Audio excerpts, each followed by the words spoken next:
सभी को जय जिनेन्द्र।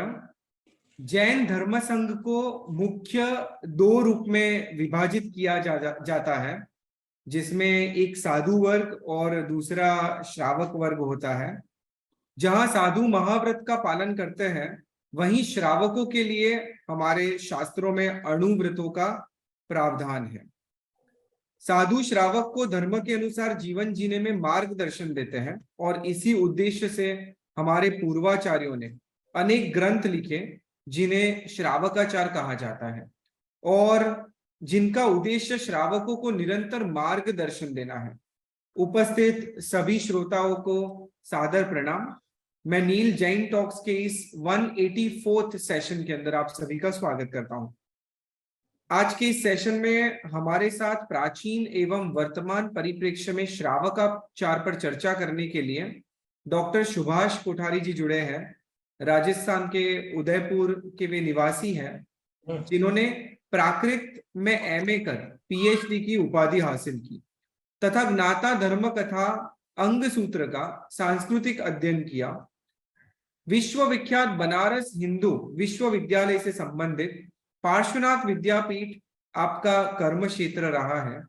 आपने अनेक लेख लिखे हैं, जिन्हें कहीं पत्रिकाओं जैसे नवोदय, श्रमण संस्कृति, संस्कार सौरभ आदि में प्रकाशित भी किया जा चुका है।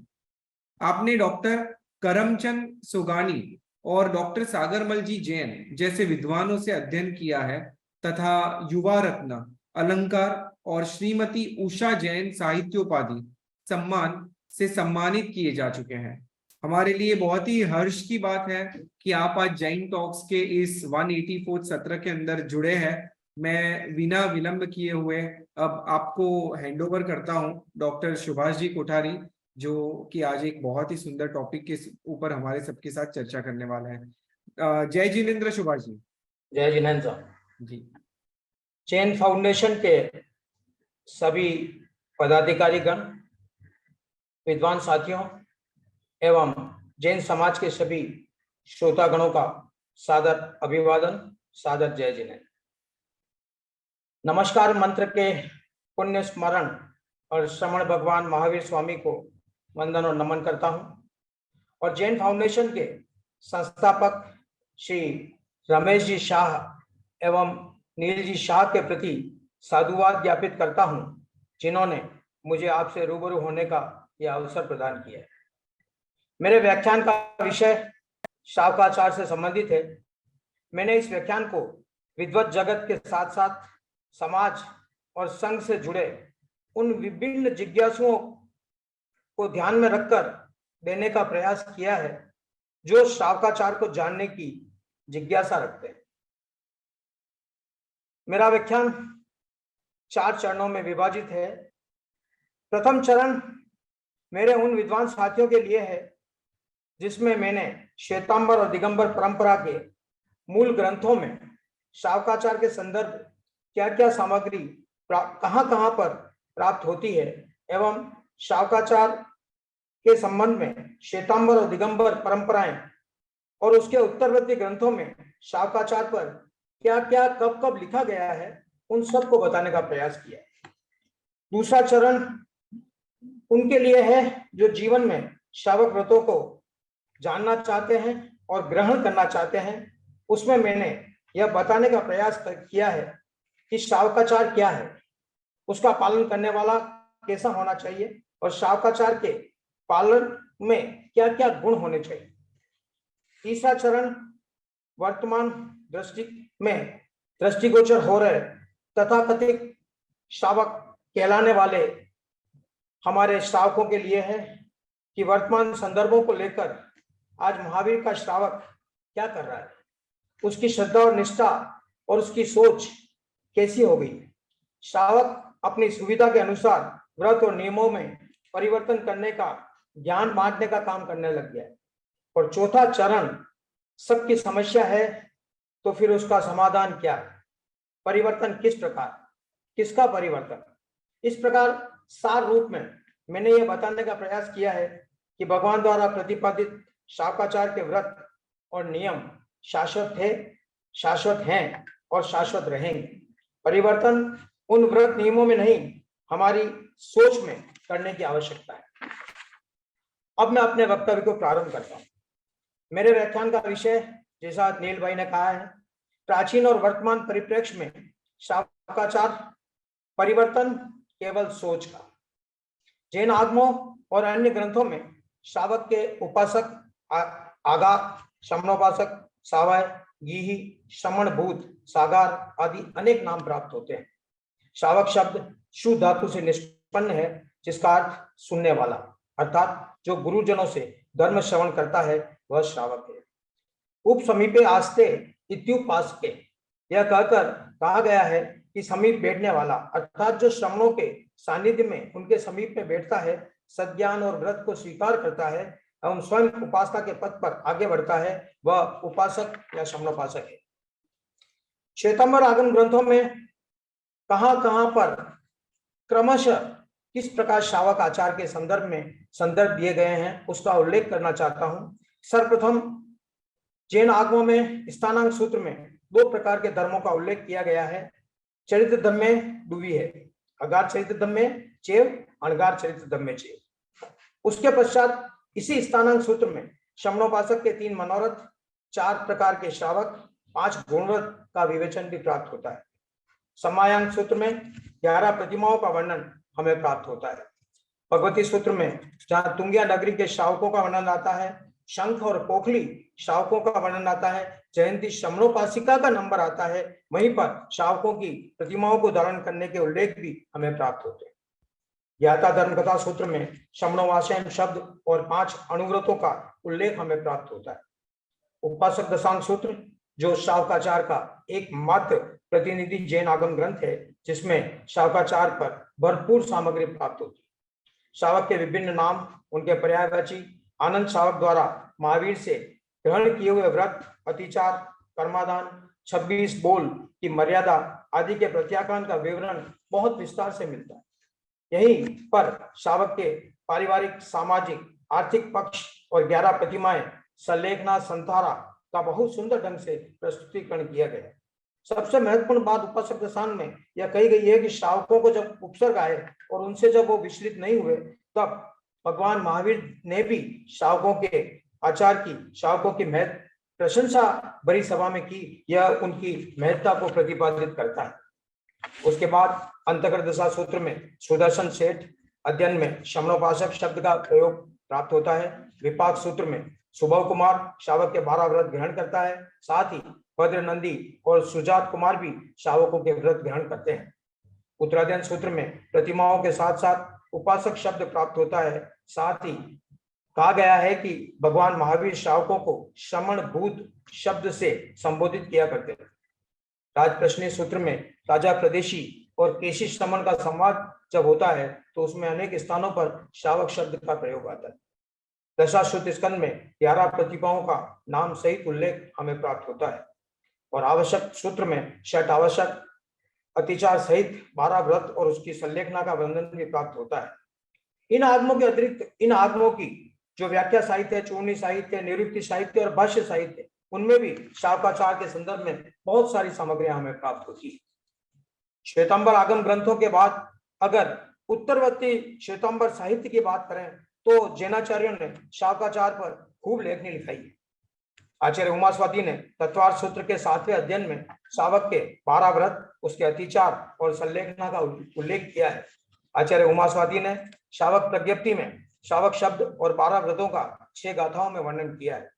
आचार्य हरिभद्र ने धर्म बिंदु प्रकरण में शावक धर्म की चर्चा करते हुए सर्वप्रथम एक सद्गृहस्थ में किस प्रकार के गुणों को होना चाहिए उसका विस्तार से वर्णन किया है और उसमें 35 मार्गानुसारी के गुण नाम बताए हैं। वो उनका उल्लेख इस हरिभद्र सूरी के धर्म बिंदु प्रकरण में सबसे पहले प्राप्त होता है। आचार्य हरिभद्र ने अपने शावक धर्म विधि प्रकरण ग्रंथ की 120 गाथाओं में शावक के व्रत और नियमों का वर्णन किया है। सुविहित आचार्य जिनेश्वर ने षट स्थान प्रकरण और शावक वक्तव्यता नामक ग्रंथ में शावक के 6 गुणों का वर्णन भी प्राप्त किया है। जिन मंडल गणी ने श्राद्ध गुण विवरण में शावक के 35 गुणों के वर्णन के साथ साथ एक एक गुण को एक एक कथाओं के माध्यम से स्पष्ट तौर से समझाया है। रत्नशेखर सूरी ने श्राद्ध विधि और उसकी वृत्ति में शावक के 4 गुण, शावक के 21 गुण, 3 प्रकार के शावक और 12 व्रतों के भंगों की चर्चा की। इसके अतिरिक्त बात करें तो देवभद्र सूरी के कथाकोश, देवगुप्त सूरी के नवपद प्रकरण टीका, हेमचंद्र के योग शास्त्र में 12 व्रत, 6 कर्म और 3 मनोरथ का वर्णन प्राप्त होता है। तो आचार्य जवाहर की नावली जो 3 भागों में गृहस्थ धर्म के रूप में 31, 32 और 33वीं किरण के रूप में प्रकाशित है, उसमें महासती उज्जवल कुंवर के शावक धर्म उपाध्याय, पुष्कर मुनि जी महाराज साहब के शावक धर्म दर्शन एवं देवेंद्र मुनि जी शास्त्री के जैन आचार सिद्धांत और स्वरूप शावकाचार के अनूठे ग्रंथ। दिगंबर परंपरा की बात करें तो दिगंबर परंपरा में शावकाचार पर चिंतन प्रस्तुत करने वाला सबसे पहला आचार्य कुंदकुंद हुए, जिन्होंने सर्वप्रथम चारित्र पाहुड़ की 6 गाथाओं में 11 प्रतिमाओं और 12 व्रतों का उल्लेख किया है। आचार्य कुंदकुंद ने रहनसार की 72 गाथाओं में शावकाचार का विवेचन किया है। स्वामी कार्तिकेय ने अपनी कार्तिक किरण्योपेक्षा में गृहस्थ के 12 वेद और 11 प्रतिमाओं का उल्लेख भी किया है। आचार्य संबंधभद्र की रत्नकरंडक शावकाचार एक बहुत महत्वपूर्ण कृति है, जिसमें सम्यक दर्शन, 12 व्रत, 8 मूल गुण, 5 अणुव्रत के साथ साथ 11 प्रतिमाओं का विस्तार से वर्णन प्राप्त होता है। आचार्य जिनसेन ने अपने आदि पुराण में 12 व्रत और 8 मूल गुणों का वर्णन शावकाचार के लिए किया है। आचार्य जिनसेन ने हरिवंश पुराण के 77 श्लोकों में शावक आचार के 12 व्रत, संलेखना और उसके अतिचारों का वर्णन भी किया है। आचार्य सोमदेव ने यशस तिलक चंपू के 6, 7 और 8 इन 3 सर्गों में 3 आश्वासों में शावकाचार के संदर्भ में सम्यक दर्शन, 8 मूल गुण, उत्तर गुण में 5 अणुव्रत, रात्रि भोजन त्याग और 11 प्रतिमाओं का वर्णन किया है।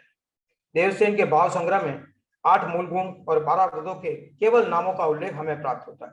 आचार्य अमित गति के उपासका अध्ययन में 14 परिच्छेदों में शावकाचार के अंतर्गत 6 आवश्यक, 12 व्रत, 11 प्रतिमाओं का वर्णन भी हमें प्राप्त होता है। आचार्य अमृत चंद्र के पुरुषार्थ सिद्ध उपाय में सम्यक दर्शन, 12 व्रत और उसके अतिचारों का वर्णन हमें प्राप्त होता है। आचार्य वसुनंदी ने अपने शावकाचार ग्रंथ में 11 प्रतिमाओं, 7 कुव्यसन, 12 व्रतों का वर्णन किया है, परंतु अतिचारों का वर्णन उन्होंने कहीं पर भी नहीं किया है। पंडित आशाधर ने सागर धर्मामृत में शावक के अतिचार, शावक की दिनचर्या और समाधि पर बहुत सुंदर विवेचन प्रस्तुत किया है। देवसेन ने सावय धम्म दोहा की 58 गाथाओं में 8 मूल गुण, 7 कुव्यसन, 12 व्रत और 11 प्रतिमाओं का वर्णन किया है। मेघावी ने धर्म संग्रह शावकाचार में 3 प्रकार के शावक और 11 प्रतिमाओं के साथ साथ शावक के व्रतों का विवेचन किया है। आचार्य सकल कीर्ति ने प्रश्नोत्तर शावकाचार में व्रतों का विस्तार से वर्णन किया है और आचार्य गुणभूषण ने शावकाचार के 3 उद्देश्यों में शावकाचार पर विवेचन किया है। इसके अतिरिक्त आचार्य नेमिचंद जी ने धर्मोपदेश पीयूष वर्ष में लाठी संहिता, पूज्यपात के शावकाचार, पद्मनंदी शावकाचार, व्रतसार शावकाचार, अग्रदेव व्रतोधन शावकाचार, पद्मनंदी शावकाचार, सारोद्वार, चिंदेव उपासकाध्ययन, शिवकोटि ने रत्नमाला में पद्म चरित्र, वरांग चरित्र और वामदेव के संस्कृत भाव संग्रह व पंडित गोविंद के पुरुषार्थ सिद्ध अनुशासन में भी शावक व्रत प्रतिमा पर चर्चाएं देखने को मिलती है। उपरोक्त श्वेतांबर और दिगंबर दोनों ही परंपराओं में शावकाचार पर हम देखते हैं कि भरपूर सामग्री प्राप्त होती है, जिसमें शावक के स्वरूप से लगाकर सम्यकत्व, व्रत, कुव्यसन त्याग, प्रतिमाएं और संलेखना संथारा विषयक सामग्री का समावेश किया गया है। हालांकि दोनों परंपराओं में नाम और क्रमों में भेद पाए जाते हैं, परंतु भावों में कहीं कोई विशेष अंतर नहीं है। मैंने एक मोटे तौर पर यह भी लिखने का प्रयास किया है कि कौन कौन विचारक व्रतों और प्रतिमाओं को किन किन नामों से प्रतिपादित करते हैं। 12 व्रतों के संदर्भ में अगर बात करें तो 12 व्रतों में प्राय सभी श्वेतांबर और दिगंबर ग्रंथों में अणुव्रतों की संख्या 5 ही मानी गई, जिसमें स्थूल प्राणव्रत त्याग, स्थूल वृक्षावात का त्याग, स्थूल चोरी का त्याग, परदारा गमन का त्याग, परिग्रह परिमाण व्रत, परंतु कहीं कर पर इन पर नाम और के भेद हमें जरूर प्राप्त होते। जैसे आचार्य कुंदकुंद ने चैत्र पाहुड़ में प्रथम अणुव्रत का नाम स्थूल त्रस्काय वध परिहार और चतुर्थ अनुव्रत का नाम परपिम परिहार और पांचवें अनुव्रत का नाम परिग्रह आरंभ परिमाण व्रत रखा है। आचार्य समंत्रभद्र ने रत्नकरंडक शावकाचार्य में चौथे अनुव्रत का नाम परदार निवृत्ति और पांचवें अनुव्रत का नाम इच्छा परिमाण व्रत किया है। आचार्य रविसेन ने पद्म चरित्र में चौथे अनुव्रत का नाम परदार समागम वीरति और पांचवें अनुव्रत का नाम अनंत गृद्धा वीरति दिया है। आदि पुराण में चौथे अनुव्रत को परिस्थिति सेवन वीरति और पांचवें अनुव्रत को त्रषा प्रकर्ष वीरति नाम दिया है। अनुव्रत के बाद अगर गुणव्रत और शिक्षा व्रत की बात करें तो जैन आगमों में सामान्य रूप से उपभोग परिभोग दिशा परिमाण अनर्थ दंड ये तीन गुणव्रत और सामायिक दिशावकाशिक औषध और अतिथि संविभाग ये चार शिक्षा व्रत माने गए। उपासक दशांग सूत्र में उपरोक्त गुणव्रत और शिक्षा व्रत दोनों को संयुक्त रूप से शिक्षा व्रत नाम दिए हैं। आवश्यक सूत्र श्रावक प्रज्ञप्ति योग शास्त्र उमा स्वाति के तत्वार्थ सूत्र आदि श्वेतांबर ग्रंथ और आचार्य कुंद के चरित्र पाहुड़ तत्वार्थ सूत्र पुरुषार्थ सिद्ध उपाय उपास का अध्ययन अमित गति शावकाचार रत्नकरंडक शावकाचार सागार धर्मामत कार्तिक क्रयानुप्रेक्षा और वसुनंदी शावकाचार में जब हम गुणव्रत और शिक्षाव्रतों के नाम और क्रम को देखते हैं तो ज्ञात होता है कि दिशा परिणाम अनर्थ दंड को गुणव्रत और अतिथि संविभाग को सभी ग्रंथों में शिक्षाव्रत माना है। सामायिक व पोषद को वसुनंदी शावकाचार को छोड़कर उन बाकी के सभी ग्रंथों ने शिक्षाव्रत माना है। आचार्य कुंद ने चारित्र पाहुड़ में भोग उपभोग को गुणव्रत और संलेखना को शिक्षाव्रतों में स्थान दिया है। आचार्य उमा स्वाति ने तत्वार्थ सूत्र में देशव्रत को गुणव्रत और भोग को शिक्षाव्रत में स्थान दिया है। रत्नकरंडक शावकाचार में दिग्व्रत अनर्थ दंड व भोग को गुणव्रत व देशावकाशिक सामायिक औषध और वैयाव्रत को शिक्षाव्रत माना है।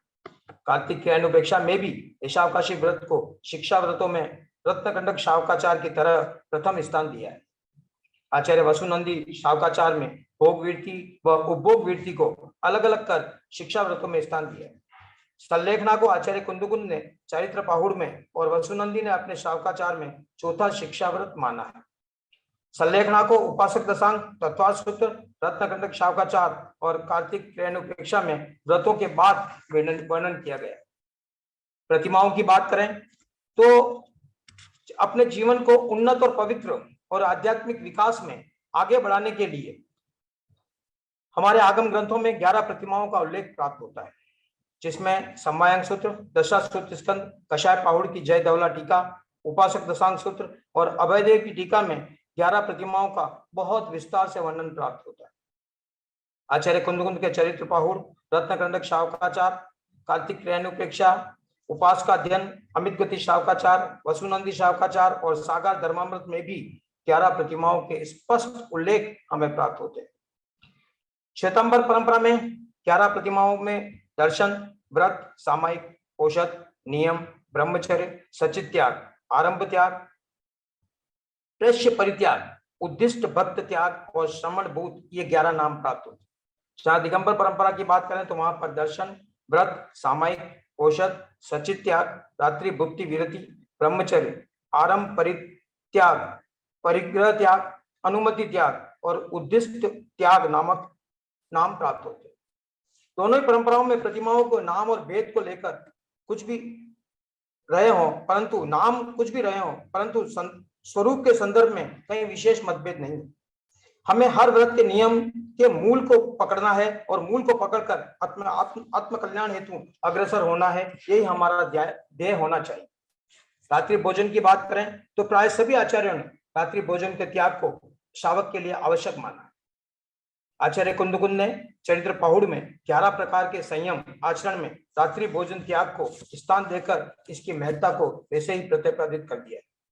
स्वामी कार्तिकेय ने कार्तिक के अनुप्रेक्षा में रात्रि भोजन त्यागी को प्रतिमाधारी श्रावक कहा है। और इसी के साथ आचार्य अमृतचंद ने आचार्य अमित गति ने शावकाचार में सागार धर्मामृत में और लाठी संहिता में भी रात्रि भोजन के त्याग की महत्ता को बहुत सुंदर रूप से प्रतिपादित किया है। यह बात हुई हमारी मूल आगमों में श्वेतांबर और दिगंबर परंपराओं में श्रावक आचार की किस प्रकार का वर्णन कहां पर संकेत प्राप्त होते हैं। अब बात करते हैं दूसरे चरण की, जिसमें हमारा जो श्रावक व्रत को ग्रहण करना चाहता है वो व्रत क्या है और उनका उल्लेख कहाँ का प्राप्त होता है और कैसे कैसे वर्णन प्राप्त होता है, जिसमें श्रावक का अर्थ क्या है, मार्गानुसारी के गुण क्या है, तीन श्रावक के तीन मनोरथ कौन कौन से हैं, श्रावक के कितने प्रकार होते हैं, 7 कुव्यसन, 21 गुण, 14 नियम, 5 अभिगम, 12 व्रत, 11 प्रतिमाएं और संलेखना, ये मूल रूप से श्रावक का आचार है। और श्रावक व्रतों का पालन कौन कर सकता है और श्रावक व्रत का पालन करने वाला व्यक्ति उसका क्या फल प्राप्त करता है, इन सब के बारे में थोड़ी सी चर्चा करना चाहते हैं। जब व्यक्ति श्रावक की श्रेणी को सुशोभित करता है तो सामान्य तौर पर यह माना जाता है कि श्रावक बनने के पहले उसकी पृष्ठभूमि के रूप में श्रावक के मार्गानुसारी के जो 35 गुणों का वर्णन किया गया है वह तो उसके जीवन में वैसे ही घटित होते होंगे। 35 गुणों के संक्षेप में नाम बताता हूं कि न्याय नीति पूर्वक धन का उपार्जन करने वाला, श्रेष्ठ आचार का प्रशंसक, ब्रह्मचर्य को संयम रखने वाला, पाप का भीरू, देश और राष्ट्र की संस्कृति का पोषक, निंदा रहित, बस्ती शहर में निवास करने वाला, घर में अनेक द्वार हो वहां पर निवास करने वाला, सत्पुरुषों की संगति करने वाला, माता पिता की सेवा करने वाला, कलह और क्लेश से दूर रहने वाला, निंदनीय आचरण के कार्य को नहीं करने वाला, आय के अनुसार व्यय को करने वाला, वस्त्रों का चयन आर्थिक स्थिति के अनुसार करने वाला, धर्म को श्रवण करने वाला, भूख होने पर ही भोजन करने वाला, नियत समय पर भोजन करने वाला, धर्म अर्थ और काम की साधना को नियमित रूप से करने वाला, अतिथि सेवा में संलग्न, कृत्य अकृत्य का विवेक जिसके अंदर हो ऐसा व्यक्ति, गुण का अनुरागी, देश और काल धर्म के अनुसार आचरण करने वाला, शक्ति और सामर्थ्य के अनुसार कार्य करने वाला, व्रती और ज्ञानियों की सेवा करने वाला, परिवार समाज राष्ट्र का उत्तरदायित्व निभाने वाला, दीर्घदर्शी, व्यवसाय में कुशल, उपकारी, समाज में लोकप्रिय, लज्जाशील, दयावान, सौम्य और शालीन, परोपकारी, काम क्रोध लोभ और मोह और मद और ईर्ष्या पर विजय प्राप्त करने में तत्पर और इंद्रिय विजेता, ये 35 गुण एक सद्गृहस्थ में लिए बहुत आवश्यक। हालांकि ये सभी गुण केवल आत्मकल्याण के लिए ही नहीं है वरन लोक व्यवहार में भी ये इनका संबंध रहता है। उसका कारण यह है कि श्रावक को परिवार में, व्यापार में, समाज में और धर्म स्थान पर अलग अलग रूपों में व्यवहार करना पड़ता है, इसलिए इन गुणों को अपने जीवन में आदरना बहुत जरूरी। 3 मनोरथ की बात करें तो 3 मनोरथ का अभिलाषी व्यक्ति श्रावक हर दिन यह भावना भाता है अपने मन में कि वह दिन धन्य होगा जब मैं धर्म का विचार करूं, वह दिन धन्य होगा जब मैं आरंभ परिग्रह का त्याग करूं, और वह दिन धन्य होगा जब मैं संलेखना संथारा करके अंतिम समय को संथारा संलेखना ग्रहण करूंगा।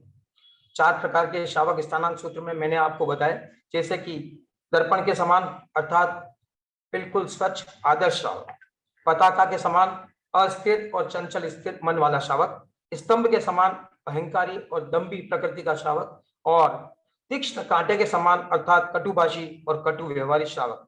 अन्य भी बहुत सारे स्थानों पर श्रावक के प्रकार हमें प्राप्त होते हैं। सप्त कुव्यसन की बात करें तो मानव को जो पतन की राह पर ले जाने वाले कार्य व्यसन है, इन व्यसनों से व्यक्ति की सात्विकता नष्ट हो जाती है, व्यसनी व्यक्तियों का जीवन नीरस हो जाता है, पारिवारिक जीवन संघर्षमय हो जाता है और सामाजिक जीवन में उसकी प्रतिष्ठा समाप्ति हो जाती है। कहा गया है कि दूतम च मांसम च सूरा च वेश्या अपार्दि चौर्य परदार सेवा एतानि सप्त व्यसनानि लोके घोराति घोर नरकम नयन्ति, अर्थात जुआ, मांस, शराब, वेश्यागमन, शिकार, चोरी और परस्त्री गमन, ये सब नरक के द्वार हैं और नरक में जाने के रास्ते हैं। इस प्रकार 7 व्यसनों में लगभग सभी दुर्व्यसनों का समावेश हो जाता है। यह ऐसी आचार संहिता है जो केवल जैन गृहस्थों के लिए ही नहीं, संपूर्ण मानव जाति के लिए भी त्यागने योग्य। व्यसन मुक्त जीवन सभी दृष्टियों से सभी के लिए उपयोगी और उपादेय है। 21 गुणों की बात करें तो जैन आगमों में श्रावक के 21 गुणों का अलग अलग रूपों में वर्णन प्राप्त होता है।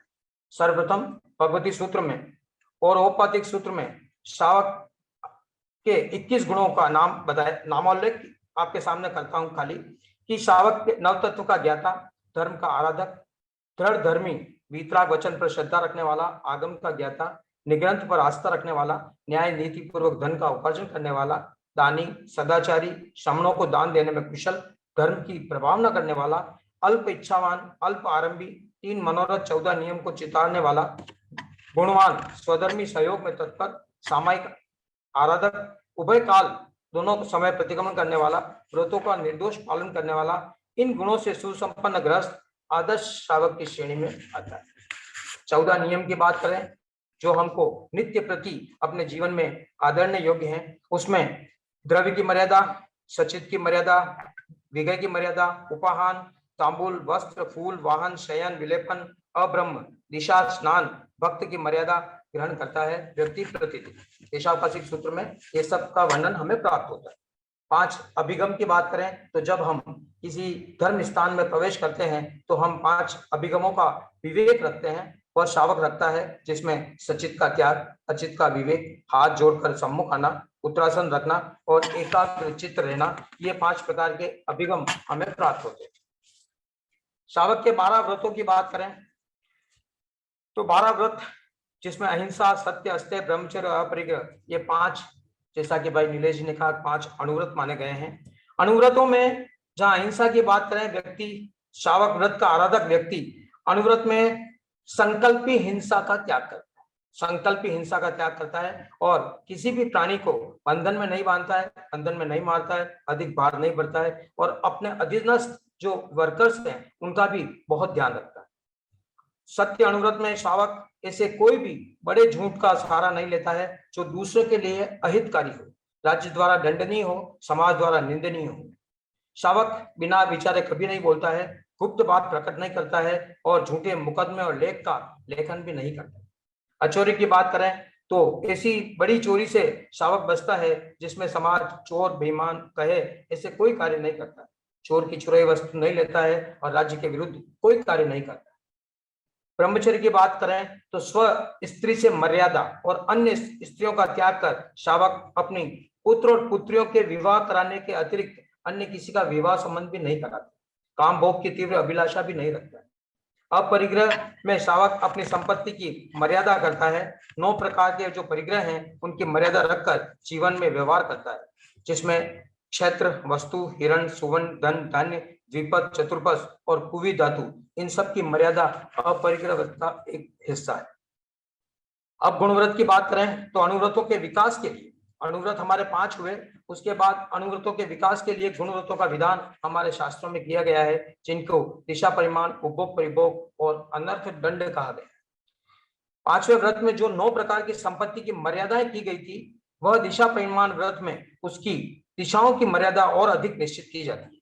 उपभोग परिभोग व्रत में अहिंसा और अपरिग्रह व्रत पुष्ट होता है। इसमें श्रावक 26 बोलों की जो उल्लणियावी, दंतवी, मंजनवी, बगवी, इस प्रकार के जो हमारे शास्त्रों में 26 नाम है, उनकी मर्यादा निश्चित करता है और 15 प्रकार के जो व्यापार करने का निषेध किया गया है, इंगाल कम्य, वर्ण कम्य, साड़ी कम्य, भाड़ी कम्य आदि, इन 15 कर्मों को व्यापार करने का त्याग करता है।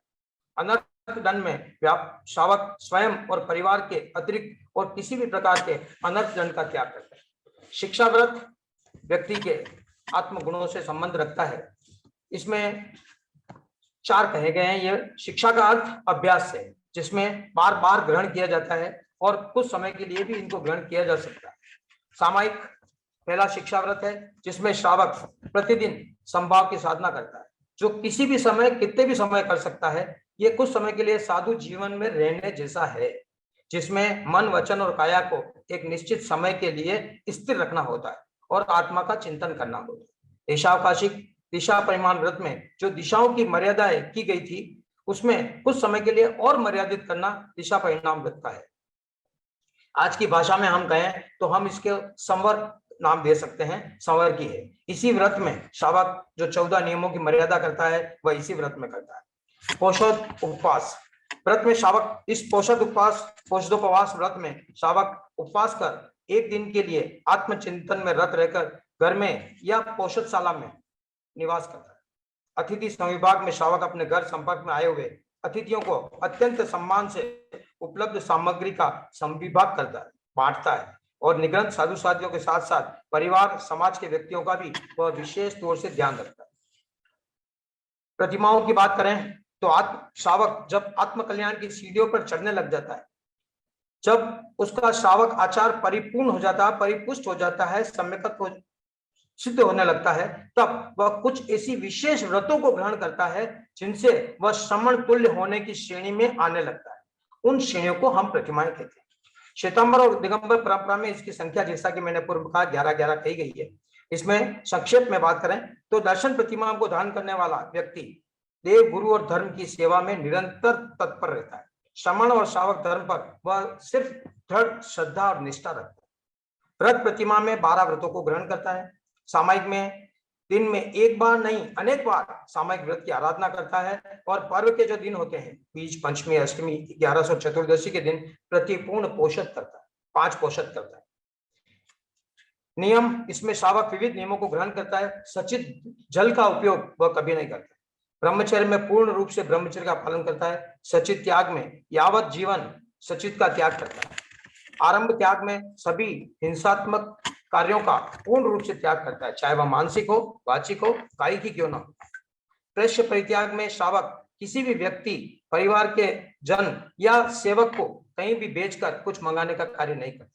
और उद्दिष्ट बद्ध त्याग, यहाँ विकास क्रम को आगे बढ़ाता हुआ अपने निमित्त बना हुआ आहार भी श्रावक ग्रहण नहीं करता है और सिर का मुंडन कराता है और सत्य भाषा का ही प्रयोग करता है।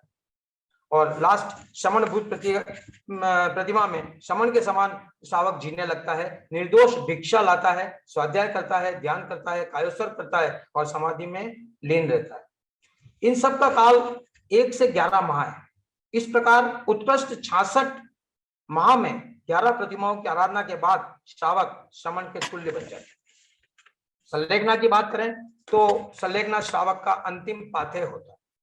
अपने अंतिम समय में श्रावक अपनी स्वेच्छा से उच्च आध्यात्मिक दशा को प्राप्त कर मृत्यु को महोत्सव बनाता है, उसको विजय प्राप्त कर लेता है और अपने जीवन को समापन की दिशा में ले जाता है। आचार्य कुंदकुंद आदि अनेक आचार्यों ने तो इसे 12 व्रतों में, शिक्षा व्रतों में स्थान दिया। श्रावक अपने जीवन के संध्या काल में 11 प्रतिमाओं को धारण करने के बाद संलेखना का प्रत्याख्यान करता है और समाधि ग्रहण करता है। श्रावक व्रतों का पालन कौन कर सकता है?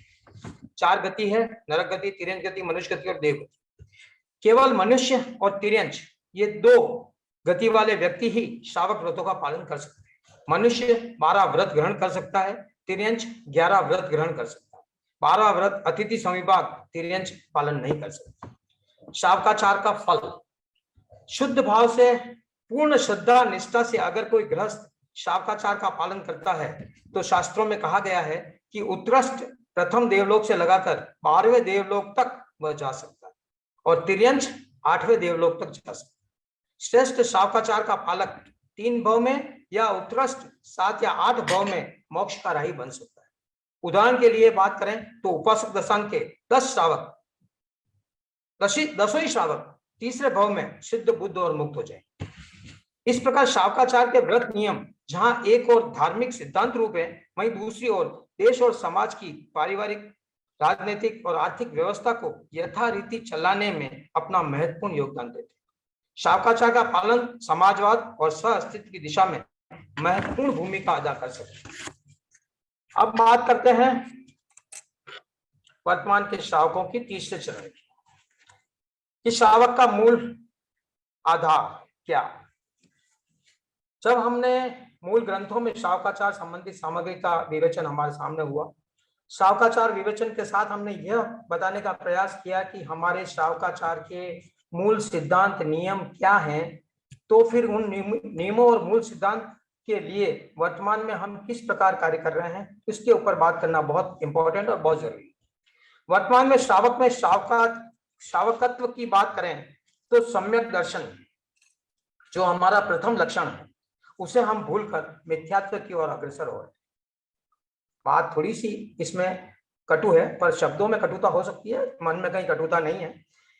आज का सदगृहस्थ व्यक्ति गंगा में डुबकी लगाकर अपने पाप धोने में लगा हुआ है। पूजा उपासना के से अपने पुत्र, धन की प्राप्ति और रोग निवृत्ति की कामना करता है। वैभव की वृद्धि, बीमारी का निदान नहीं हो तो तत्काल देव, गुरु और धर्म बदलने में देर नहीं करता। सम्यकत्व की आधार भूमि को छोड़कर भोपों, देवरों, मंत्र, तंत्र, ताबीज, तोने, टोटकों में उलझा हुआ व्यक्ति क्या आज का श्रावक कहलाने का अधिकारी है? प्रतिदिन का स्वाध्याय, ध्यान, सामायिक, साधना और संवर्ग का स्थान आज वर्तमान में टीवी, मोबाइल, इंटरनेट, फेसबुक और यूट्यूब ने ले लिया। श्रद्धा, आस्था, आगम ग्रंथों, सत साहित्य का ज्ञान, पूर्व जन्म और आगामी जन्म का भय समाप्त हो गया। वर्तमान में जियो और जीने दो, खाओ पियो और मौज करो की प्रवृत्ति और मानसिकता ने जोर पकड़ लिया। शावक के मूल गुण, उत्तर गुण, मार्गानुसारी के गुणों को भूलकर रिश्वत, मिलावट, संग्रह वृत्ति व्यक्ति के ऊपर हावी हो गई। व्यसन और पक्ष अभक्ष का विवेक की बात करें तो आज के गृहस्थों की व्यसन में लिप्तता जैन समाज के लिए बहुत विचारणीय। जुए के रूप बदल गए, जुआ खेलने के रूप बदल गए हैं। मांसाहार और शराब आधुनिकता का फैशन हो गया है। बड़े बड़े क्लब और होटलों की पार्टियां का शुभारंभ इन्हीं से होने लगा है। जो सज्जन इन पार्टियों और क्लबों की शोभा नहीं बढ़ाते हैं उसे बैकवर्ड माना जाता है। वर्तमान में तो हमारी महिला वर्ग भी ऐसी पार्टियों में शान से सम्मिलित होती है। जैन समाज के बड़े बड़े घरानों में एक दिन के लिए कॉकटेल पार्टी का आयोजन रखा जाता है। एक दिन बैचलर्स पार्टी का आयोजन होता है जिसमें कम से कम वस्त्र पहनने की होड़ लगती है। इन पार्टियों में माता पिता और बड़े बुजुर्गों का जाना निषेध होता है। भक्ष अभक्ष की जानकारी का अभाव और स्वाद लोलुपता ने गृहस्थ को सही और गलत सोचने का अवसर ही नहीं दिया। नॉन वेजिटेरियन होटलों में जाकर बिना विवेक रखे मांसाहार का भक्षण, डिब्बा बंद सामग्री स्वाद और ताकत बढ़ाने वाली बताकर हमें परोसे जाने लगी। कहने का आशय यही है कि जैन समाज के गृहस्थ का आहार घर के चूल्हे चौके तक सीमित नहीं रहा है। होटल चौपाटी और बाहर ठेलों पर खाना हमारा फैशन बन गया। वीकेंड पर घर पर खाना खाना फुहड़पन की निशानी बन गया है। बर्गर, पिज्जा, चाउमीन फूड पसंद आने लग गए हैं। कभी बाहर न जाओ तो घर पर ऑनलाइन और ऑर्डर से मंगाकर खाना खाया जाता है। फैशन और रीति रिवाज की बात करें तो वैवाहिक संबंध, तलाक और अन्य जातियों में विवाह बंधन, लव मैरिज जैन समाज में सबसे ज्यादा हो रहा है। कारण स्पष्ट है साहब कि हमारे श्रावक श्राविका वर्ग पर हमारे समाज का अंकुश समाप्त हो गया। सामाजिक डर, अपयश, समाज का बंधन, समाज की मर्यादा, बड़े बुजुर्गों की आंख की शर्म और लिहाज आज देखने में नहीं आती। धर्म गुरुओं के आदर्शों, उपदेशों को जीवन में आत्मसात करने वाले बहुत कम लोग बचे। 12 व्रतों का पालक और उसके 60 अतिचारों से निवृत्त रहने वाला आज का ग्रस्त श्रावक अतिचारों के सेवन से मुक्ति नहीं हो पा रहा। जानवरों पर अधिक बार खान पान में बाधा डालने वाला ग्रस्त आज ये सब कार्य मनुष्यों के ऊपर करता है। असत्य भाषण से लगाकर जाली दस्तावेज, चेक, ड्राफ्ट, स्टाम्प का आदान प्रदान कर कितने हमारे जैनी भाइयों के कोर्ट केस चल रहे हैं।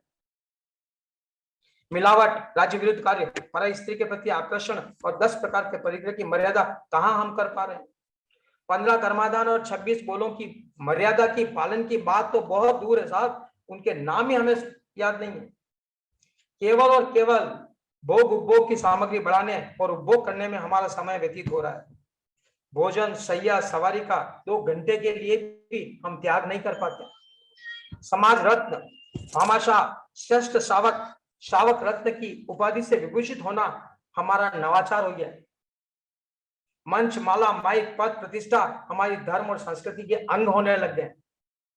धर्म प्रतिदिन का विषय न होकर केवल 8 या 10 दिन का प्रदूषण का विषय हो गया। धर्म के स्वरूप को देखते हुए मन में सहज ही यह प्रश्न उपस्थित होता है कि वर्तमान का यह श्रावक क्या वही भगवान महावीर का श्रावक है? तो फिर परिवर्तन सोच का।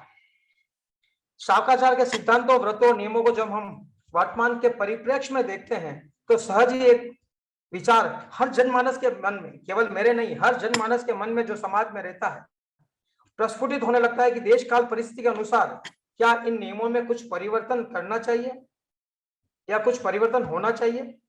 तब शांत स्थिर चित्त से विचार करने की आवश्यकता है। श्रमण भगवान महावीर स्वामी तो सर्वज्ञ और सर्वदर्शी थे, त्रिकालदर्शी थे।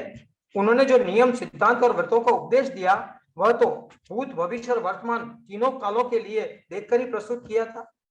श्रमण के लिए जहां एक और उन्होंने आत्मकल्याण हेतु कठोर आचार संहिता का निर्माण किया, वहीं श्रावकों के लिए घर, परिवार, समाज और राष्ट्र को सुसंचालित करने के लिए थोड़े सरल नियमों का विधान किया। उन्होंने श्रावकों के लिए भी आत्मकल्याण के लक्ष्य को सामने रखकर परिवार के परिपालन, राष्ट्र की सुरक्षा, वनस्पति का उपयोग, पर्यावरण संरक्षण और आदर्श समाज व्यवस्था का संचालन उतना ही ध्यान रखा जिससे एक गृहस्थ व्यक्ति अपनी नियमित दिनचर्या करते हुए इन सब कार्यों को कर सके। तो परिवर्तन पर विचार करने के पूर्व जब शावकाचार के नियमों व्रतों पर गहराई से चिंतन करते हैं तो समाधान भी हमें इन्हीं बातों में मिलता है। मार्गानुसारी के गुण की बात करें तो पूर्णतया ये सामाजिक है, लौकिक है और व्यवहारिक है। इन गुणों के परिपालन से अगर हम सूक्ष्म दृष्टि से देखें तो परिवार, समाज और राष्ट्र का विकास निश्चित है। न्याय, नीतिपूर्वक धन का उपार्जन, सदाचार, विनम्रता, सहनशीलता, अतिथि सत्कार आज भी उतने प्रासंगिक है जितना भगवान महावीर के समय में थे। 12 व्रत और उसके अत्याचारों का बचाव समाज और राज्य व्यवस्था की दृष्टि से बहुत उपयोगी। असत्य भाषण, जाली cheque, draft, sale tax, income tax की चोरी पूर्व में भी अपराध थी, आज भी अपराध है। ब्रह्मचर्य, अति संग्रह नहीं करना पारिवारिक शांति और वर्ग संघर्ष का कारण बन रहा है, यह पूर्व में भी था और आज भी।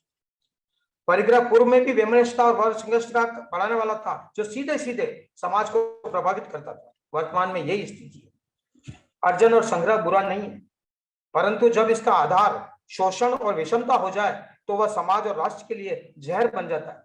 वर्तमान का समाजवाद और सह अस्तित्व का सिद्धांत इसी हमारे महावीर की अपरिग्रह की देन है। 15 कर्मादानों और 26 बोलों की मर्यादा क्या पर्यावरण संरक्षण, संस्कृति, पानी का अपव्यय नहीं करना, ये भी क्या पूर्व में संगत नहीं थे? आज संगत है। दोनों ही समय देश और राष्ट्र के विकास में लिए दोनों ही स्थितियों में वह संगत थे। अतः वर्तमान में भी सभी श्रावकाचार के व्रत और नियम सिद्धांतों को परिपालन में हमारी कई समस्याओं का समाधान स्वतः ही हो जाता है। ये व्रत व्यक्ति का व्यक्ति से, समाज में, परिवार में प्रेम, स्नेह, सहयोग बढ़ाकर, बंधुत्व भाव जागृत कर हमें सामाजिक ही नहीं बनाते हैं, राष्ट्र धर्म का पालन करवाते हैं, राष्ट्र निर्माण में सहयोगी बनाते हैं, राज धर्म का पालन कराते हैं और हमारी आत्म कल्याण कर मोक्ष मार्ग की ओर उन्मुख कराते हैं। तब समाधान स्वरूप कुछ चिंतन करते हैं। तो मेरा मानना यह है कि अगर इन सब समस्याओं से समाज जूझ रहा है और श्रावक वर्ग जूझ रहा है तो इसका समाधान क्या? खाली समस्याएं पैदा करना हमारा उद्देश्य नहीं है, उसका समाधान ही हमी को निकालना पड़ेगा। तो समाधान मैंने सोचा है कि हमें समाज को मोटे तौर पर धर्म से जोड़ना होगा। हर समाज चाहे धर्म में आबद्ध है, धर्म के नियमों में आबद्ध है, वह समाज निरंतर तरक्की कर रहा है। इसलिए हमें भी हमारे समाज को मोटे तौर पर धर्म को जीवन से जोड़ना होगा, हमारे विचारों में परिवर्तन करना होगा, हमारे पुण्य को, अच्छे कार्यों को बढ़ाना होगा, धर्म को बढ़ाना होगा। धर्म स्थानकों, मंदिरों, उपासनाओं में प्रार्थनाएं, संगोष्ठियां, सभाएं, बाल नवकारशालाएं, महिलाओं की गोष्ठियां समूह रूप में प्रारंभ करनी होगी। छोटी छोटी पॉकेट बुक्स और ब्रोशर प्रकाशित करने होंगे, जो हम जहां कहीं भी हम घूमने जाते हैं, कार में या हवाई जहाज में, फ्लाइट में, कहीं भी जाते हैं तो वो छोटी छोटी पॉकेट बुक्स हमारे पास होनी चाहिए, जो संस्कारों से ओतप्रोत हो, वह प्रकाशित करनी चाहिए। परिवारों में चौकी की शुद्धि, शुद्ध खान पान, भक्ष अभक्ष का स्पष्ट वैज्ञानिक तरीके से भेद समझ में आना चाहिए, समझाना चाहिए।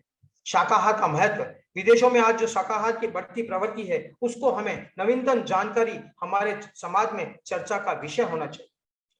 कठोर सामाजिक नियंत्रण, मद्य मांस का सेवन करने वालों का सामाजिक बहिष्कार बहुत जरूरी है।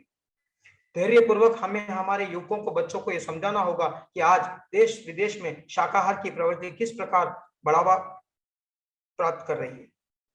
महापुरुषों और धर्मगुरुओं द्वारा भी लोक परलोक कर्मों के फल, बाल कथानक और दृष्टांतों के साथ साथ धर्म और समाज का अंकुश बच्चों पे और युवाओं पे बहुत जरूरी है।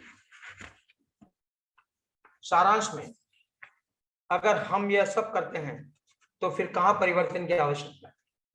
आवश्यकता है सोच की, विचार की, दृष्टि की और आत्म कल्याण के चिंतन की। अगर व्यक्ति अपने स्वार्थ से ऊपर उठकर परार्थ का चिंतन करने लग जाए, अपने परिवार के साथ साथ अपने स्वधर्मी भाइयों के परिवार का ध्यान रखने लग जाए, संसार के कार्यों के साथ साथ परलोक का भी चिंता करने लग जाए, अर्थ को ही सब कुछ नहीं मानकर आवश्यकता की पूर्ति का साधन मानने लग जाए और सब कुछ छोड़कर एक दिन दुनिया से जाना है, इस शाश्वत सत्य को स्वीकार करने लग जाए, तो कोई परिवर्तन की आवश्यकता नहीं है। परिवर्तन की आवश्यकता है केवल हमारे सोच की। अगर ऐसा हम कर सके तो समाज में अच्छे श्रावक बनने का प्रारंभ हो जाएगा, जो हमारी सोच, आपकी सोच और समाज की जरूरत है। मेरे वक्तव्य में इस कोई भी अतिशयोक्ति रही हो या कुछ गलत कहा हो तो मैं उसके लिए क्षमा प्रार्थी हूँ। मैं सभी विद्वज्जनों से अनुरोध कर रहा हूँ कि आपके सुझाव मार्गदर्शन मुझे और प्रदान करें ताकि मैं इस दिशा में और आगे बढ़ सकूं। जय जिनेंद्र, जय मार्ग। जी thank you so much Subhash ji, बहुत ही सुंदर, कम समय में आपने इतनी ज्यादा डिटेल्स दे दी। मीन्स श्वेतांबर और दिगंबरों में जो साहित्य है उसके अंदर क्या क्या श्रावकाचार को लेके बातें बताई है, उसके ऊपर आपने बहुत ही डिटेल विवेचन दिया। साथ में ही आचार्य हरिभद्र सूरीश्वर जी महाराज साहब के धर्म बिंदु ग्रंथ में जो मार्गानुसारी के 35 गुण बताए उसके ऊपर भी आपने बहुत सारी मीन्स उनके नाम बता के बहुत सारी चर्चाएं अलग अलग टॉपिक के माध्यम से की। और साथ में आपने एंड में जो समाधान के कुछ बिंदु बोले वो बहुत ही अच्छे बिंदु थे, जैसे समाज को धर्म से जोड़ना, विचारों में परिवर्तन करना, छोटी छोटी बुकलेट ब्रोशर रखना, एंड वो बहुत ही इंटरेस्टिंग ये थे।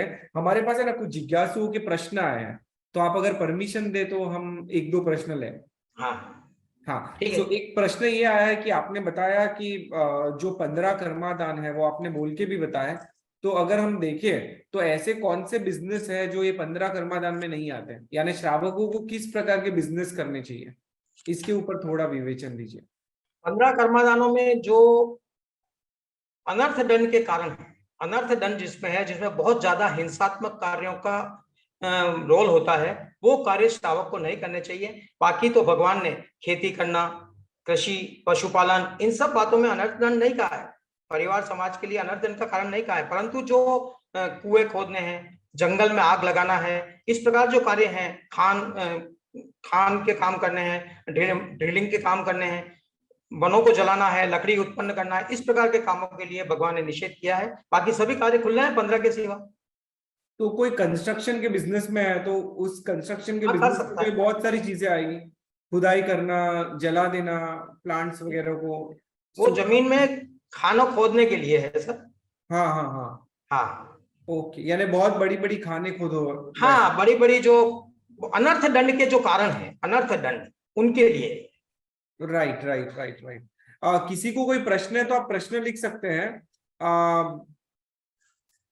अरुण जी, एक प्रश्न ये आया है कि श्रावकाचार में ऐसी कौन सी बातें हैं जो विशेष जैन धर्म से संबंधित ना होकर सामान्य जन के लिए भी उपयोगी है। सप्त कुव्यसन, मार्गानुसारी के गुण, इस प्रकार के ये ऐसे सिंपल से गणित है जो सब पूरी समाज और व्यवस्था के लिए होने ही चाहिए। और सब अनुव्रत भी आप देखो, गुण अनुव्रत वगैरह, तो ये सब अहिंसा, सत्य, अस्त्य, ये क्या है, ये सामान्य रूप से अगर पालन करें, अपन व्रतों में ना जाए, परंतु सामान्य रूप से हमको चोरी करना अपराध है तो अपराध है ना सर, तो इसमें क्या बात है। और सब कुव्यसन तो देखो समाज की ऐसी गंदी नीति है कि इससे तो हर व्यक्ति को अलग ही रहना चाहिए ताकि वो समाज में अच्छे से अपन जीवन निर्वाह कर सके, सभ्य समाज के।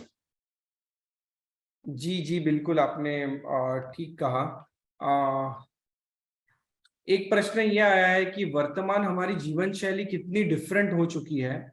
सो ये जो श्रावकाचार की हम शास्त्रों में बात करते हैं, क्या उसमें भी वर्तमान समय को देखते हुए कुछ बदलाव आते हैं, और बदलाव आते हैं तो किस प्रकार के आ सकते हैं।